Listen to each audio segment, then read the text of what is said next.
Welcome to my overview series, Work Smarter, Not Harder. In this episode, I'll explain the basic differences between three of Adobe's most popular programs, Photoshop, Illustrator, and InDesign.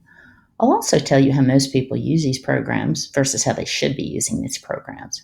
So let's get started. As an Adobe trainer and instructor, I've gotten very accustomed to hearing people tell me that they don't really know what the differences are between Photoshop, Illustrator, and InDesign. And that's not unreasonable, especially when you're first starting out with these programs. I know that when I first encountered Photoshop way back in the day, I couldn't even figure out how to create a circle. So I put Photoshop aside and went back to my familiar Corel Draw and my easy perfect circles. Fast forward a few years, and the digital age had its big bang moment with the release of Windows 95 and its enhanced multimedia capabilities.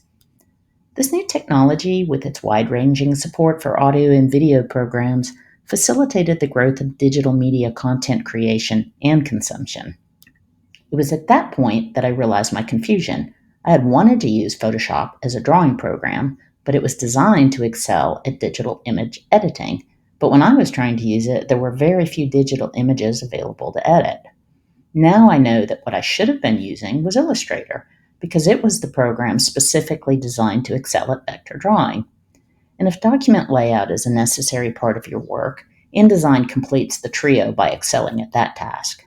Now, over the years, each one of these dedicated programs has evolved and expanded to where there's more and more overlap between the program's capabilities. But they still work best when used as they were intended to be used, as a team. But that is often not what happens because people are people and people usually have favorites. And Photoshop is the most favorite of the favorites. So if you're a Photoshop user, you'll often try to do all of your tasks in Photoshop. The same is true for Illustrator users and to a lesser extent with InDesign users. But the best way to use these programs is together as an integrated toolkit that can be used to make your tasks easier and your workflow more efficient. Unfortunately, most of the people who use these programs together do it by the file place pieces method, or more often by the copy and paste pieces method. So what does that even mean? To help explain, I'll give you a common example, and that is the need for seasonal flyers. So when a business needs to have seasonal flyers, the graphic designer will typically create and export separate images from Photoshop and create and export separate logos from Illustrator to go into separate InDesign documents. As you can see, that is a lot of separate files to keep up with. A better, more efficient option is to create layered files in Photoshop and Illustrator and place those into InDesign.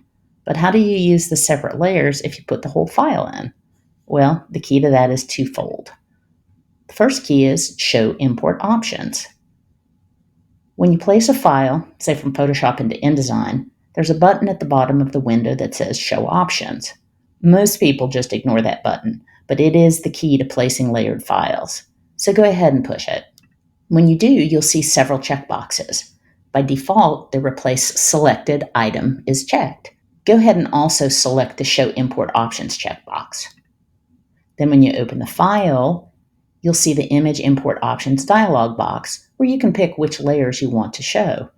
In this example, I have three choices: the original image and two color lookup adjustment layer options. So that is how you can use a layered file when you're first placing it.